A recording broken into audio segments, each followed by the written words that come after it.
오늘 주시는 말씀 마태복음 2장 10절에서 12절 말씀입니다. 그들이 별을 보고 매우 크게 기뻐하고 기뻐하더라. 집에 들어가 아기와 그의 어머니 마리아가 함께 있는 것을 보고 엎드려 아기께 경배하고 보배합을 열어 황금과 유향과 몰약을 예물로 드리니라. 그들은 꿈에 헤롯에게로 돌아가지 말라 지시하심을 받아 다른 길로 고국에 돌아가니라. 아멘. 미가 선지자는 예수님께서 이 땅에 오시기 약 700년 전쯤에 예언합니다. 베들레헴에서 구주가 나신다. 예수님의 초림에 대한 예언입니다. 주님께서 오심을 말씀하셨고 언제 오신다고는 분명하게 말씀하지는 않았습니다. 그 부분은 주님의 주권이기 때문입니다. 그러나 징조는 있는 거죠. 주님께서 이 땅에 오시는 징조가 있고 그 징조를 통해서 주님께서 탄생하시는 그곳까지 찾아온 동방박사들도 있었던 것입니다.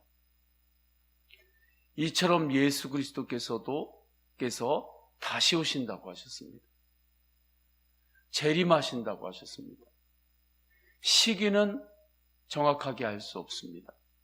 하나님의 주권이기 때문입니다. 그러나 계시록에 보면 주님께서 다시 오실 때에 징조는 있다고 하셨습니다. 징조를 통해서 주님 오실 날이 얼마 남지 않았구나. 지금이 마지막 때이구나. 알 수가 있는 거죠. 주님께서 다시 오실 때는 모든 이들이 알 수 있을 거라고 했습니다. 초림으로 오실 때는 주님께서 어느 곳에 오셨는지 베들레헴에서 태어나신다 예언하셨지만 모든 이들이 다 알지는 못했습니다. 다시 오실 때는 모든 이들이 주님 오심을 알도록 오실 것입니다. 동방박사가 하나님의 징조를 큰 별을 통해서 알게 되었습니다. 유대 땅으로 오게 되어 예루살렘으로 먼저 들어옵니다. 정확하게 어느 곳에서 예수님께서 태어나시는지는 알 수가 없었던 것이죠. 유대인의 왕이 태어났는데 어디에 계시느냐? 헤롯 왕이 그 이야기를 듣고 견디지를 못합니다. 예루살렘에 큰 소동이 일어납니다. 헤롯 왕은 마귀의 세력을 뜻합니다. 예수님을 죽이려고 합니다. 구세주이신 예수님께서 이 땅에 오신 것을 헤롯 왕은 견딜 수가 없었습니다. 예수 그리스도 어떻게든지 죽이려고 동방박사를 속이죠. 동방박사는 베들레헴으로 예루살렘에서 다시 떠납니다. 그때 큰 별이 나타나죠. 큰 별이 동방박사들을 인도합니다. 10절을 보면 그들이 별을 보고 매우 크게 기뻐하고 기뻐하더라 말씀하죠. 성탄에 하나님께서 우리에게 주시는 은혜는 첫째, 인도함의 은혜입니다. 동방박사는 큰 별의 인도함을 받았습니다. 빛의 인도함을 받았습니다. 우리는 하나님의 말씀의 인도함을 받습니다. 주님께서는 우리를 인도하십니다. 말씀으로 인도하십니다. 말씀이 우리를 인도할 때 말씀을 순종으로 따르시기를 축원합니다. 말씀을 순종으로 따르는 이가 복입니다. 그의 영혼이 안전합니다. 그의 영혼이 생명을 얻습니다. 한 선교사님이 아프리카 땅에서 선교하는데 주변에 숲이 있었던 것 같아요. 아들이 그곳에서 있는데 놀고 있었는지 그 위에 독이 있는 뱀이 그 위로 이렇게 가까이 옵니다. 아버지가 아들에게 아들 엎드려 이야기합니다. 그리고 앞으로 나에게 오라고. 아들이 아버지가 하는 말을 듣고 그대로 순종합니다. 엎드리고 앞으로 나와요. 그래서 살았습니다. 만약 엎드려 그리고 앞으로 나와 할 때 나 싫은데요? 아니 왜 그러는 거예요? 하고 오히려 더 벌떡 일어선다든지, 아버지 왜 나 여기가 너무 재밌는데 왜 나를 오라고 하냐고 그렇게 머물고 있었다면 그 아이는 생명을 잃었을 것입니다. 순종으로 나왔기 때문에 생명으로 살았던 거죠. 하나님께서 우리에게 말씀으로 인도하십니다. 말씀으로 인도하실 때 그 말씀이 완전히 이해가 될 때도 있고 때로는 아직은 완전히 이해가 되지 않을 때도 있습니다. 그러나 우리는 믿음으로 주님의 말씀을 받을 수 있습니다. 물론 위험한 성경의 이단 해석은 조심해야 하죠. 그래서 목회자가 있는 것이고 교회 공동체가 있는 것입니다. 그 부분들을 가르치고 분별하고 이끌어가도록 하나님께서 세우신 거죠. 그러한 영역의 것만 아니면 하나님께서 말씀하실 때 믿음으로 말씀에 순종하는 것입니다. 주님의 인도하심을 따르면 그에게는 하늘의 영광과 하나님께서는 평안이 임하게 되는 거죠. 아브라함이 그렇습니다. 말씀의 인도함을 받아서 축복을 받았습니다. 오직 하나님의 말씀의 인도함을 아브라함이 받았습니다. 모세가 하나님의 말씀의 인도함을 받았습니다. 출애굽이 일어난 거죠. 하나님 말씀의 인도함을 받는 사람의 특징이 있습니다. 주님을 진심으로 예배합니다. 주님 앞에 엎드립니다. 주님 앞에 엎드려요.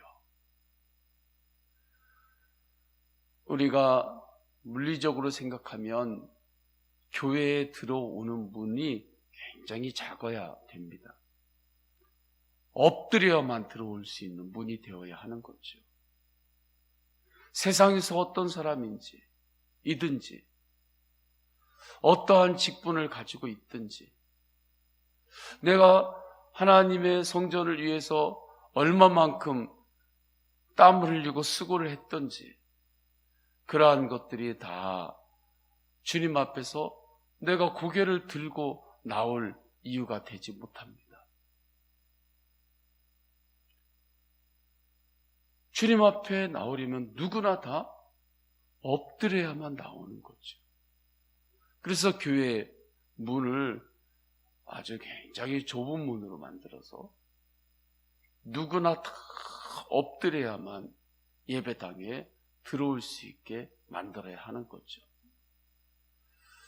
그런데 편안하게 들어올 수 있도록 교회 문을 아주 크게 만들어서 엎드리지 않고도 들어와서 예배할 수 있게 우리의 도움을 주기 위해서 그렇게 문은 만들어졌습니다.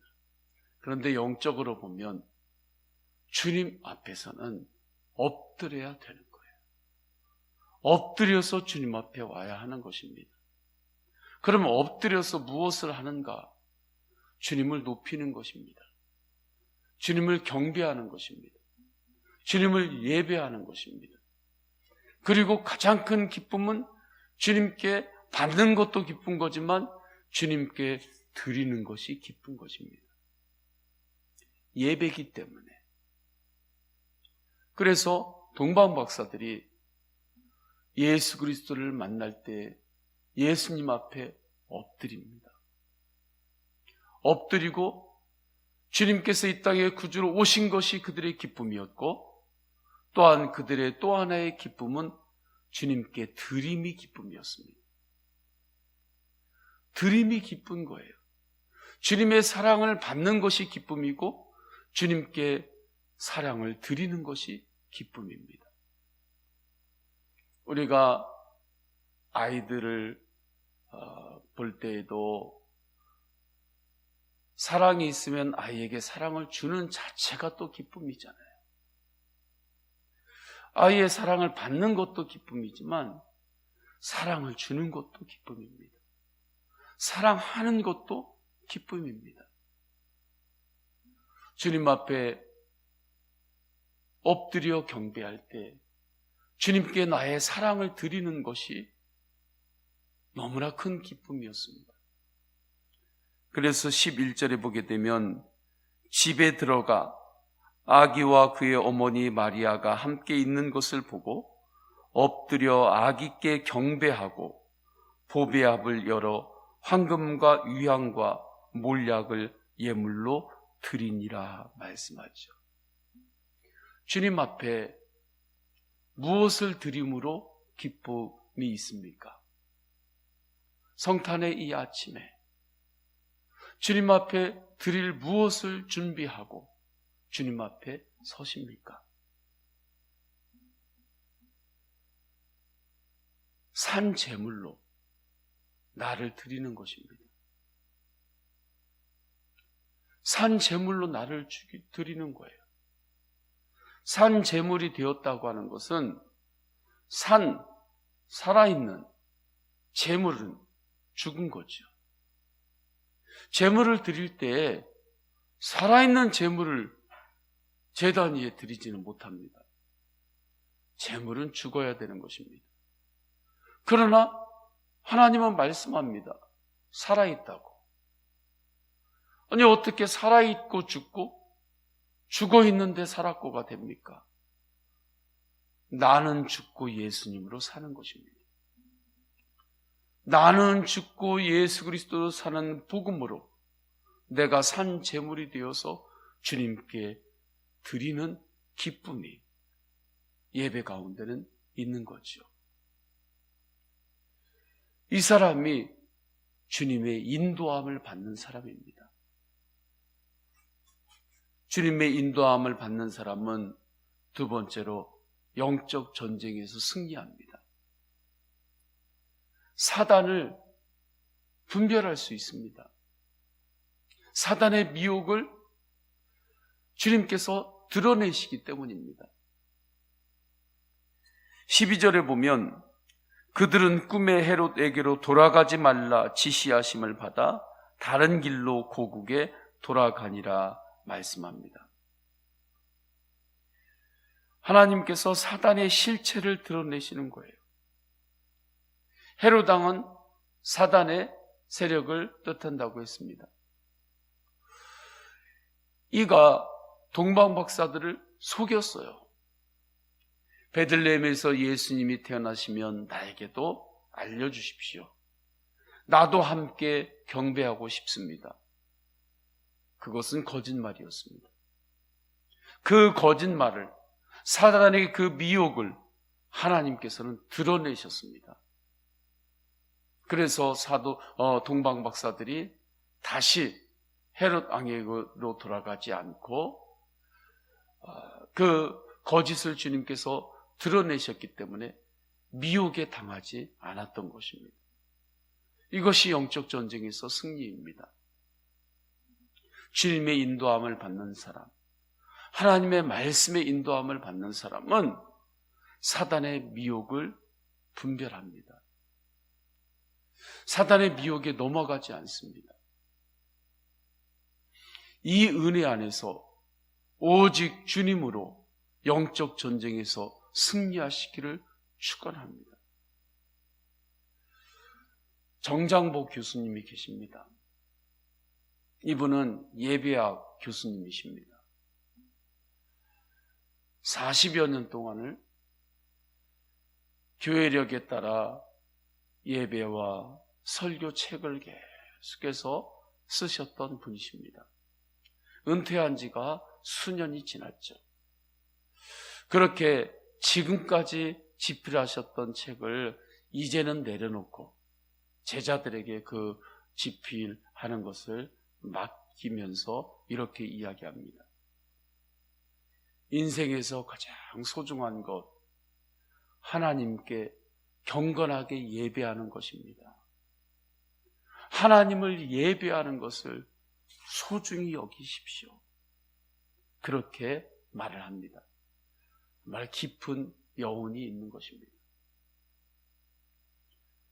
주님의 인도함, 말씀의 인도함을 받고 성탄의 하나님께서 주시는 은혜는 인도함임을 알고 언제나 예수님의 인도함을 받기를 축원합니다. 우리 다 함께 기도하겠습니다. 다 함께 기도할 때 주님, 내가 예수님의 인도함을 받겠습니다. 말씀의 인도함을 받겠습니다.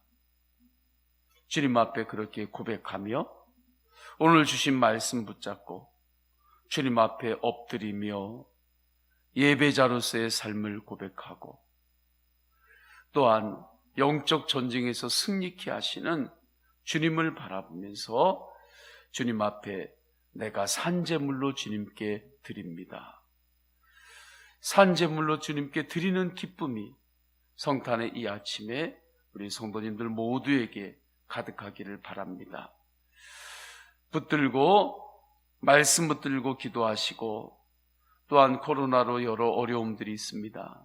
주님 붙들어 주옵소서. 회복시켜 주옵소서. 한국교회 영상으로 예배 드리는 수많은 성도들이 있습니다. 주님 그 가운데도 주님께서 큰 은혜를 베풀어 주옵소서. 주여 세 번 간절히 부르짖고 통성으로 기도하십니다. 주여 주여 주여. 할렐루야. 하나님 아버지, 성탄의 은혜를 주셔서 감사드립니다. 주님의 인도하심의 은혜에 감사드립니다. 큰 별이 동방박사들을 인도했습니다. 주님의 징조를 알고 예수 그리스도 앞에 나와 엎드려 경배했습니다. 주님, 우리를 말씀으로 인도하시는 은혜 감사합니다. 주님께서 말씀으로 인도하실 때 순종으로 따르겠습니다. 말씀의 인도함을 받을 때 주님 앞에서는 언제나 엎드리는 자 되게 하소서. 엎드려서 주님을 경배합니다. 주님 앞에 엎드려 예배합니다. 성탄의 크신 사랑을 받는 것도 큰 기쁨이요, 또한 주님께 나의 사랑을 드리는 것도 기쁨임을 알게 하소서. 동방박사들이 구세주이신 예수 그리스도의 임재 앞에서 기뻐합니다. 그들은 거기에 머물지만 않고 주님 앞에 보배합을 열어 황금과 이왕과 몰약을 드림으로 기뻐합니다. 하나님, 주님 앞에 엎드려 예배할 때 산제물로 나를 드리는 그 깊은 기쁨 가운데 우리를 인도하시니 감사드립니다. 나는 주고 예수를 사는 복음, 산제물로 살아가는 복음으로 주님 앞에 나를 드립니다. 주님 받으시고 우리에게 드림의 기쁨을 주셔서 감사드립니다. 주님의 인도함을 받는 이는 사단의 미혹을 이깁니다.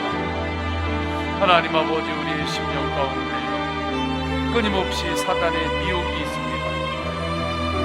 마지막 때에 주님께서 다시 오셔서 새하늘과 새 땅 온전함을 이루실 때까지 우리가 영적 전쟁 가운데 있습니다. 사단의 미혹이 있습니다. 사단의 미혹에 마음을 빼앗기지 않게 하소서. 겸손함으로 회개하고 오직 주님을 따르게 하소서.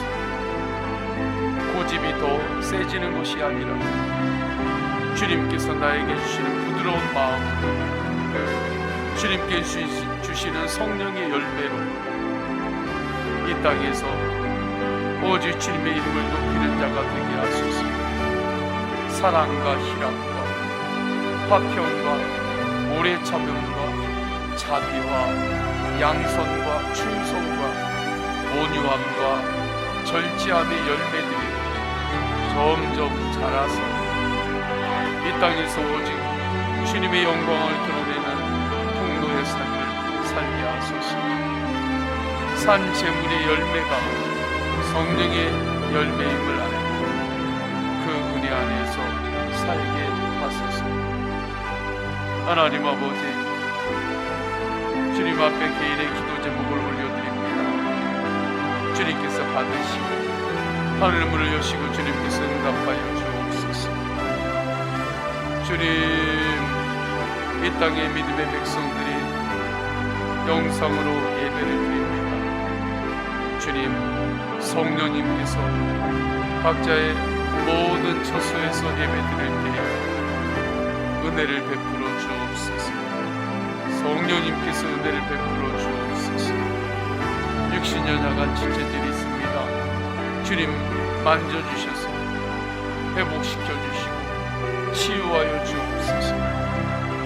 약할 때 오직 예수 그리스도만 더욱더 의지하게 하옵소서. 성령님, 성령님, 십자가의 보혈 주 예수 그리스도의 치유의 손으로 안수하여 주옵소서. 세포를 안수하여 주옵소서.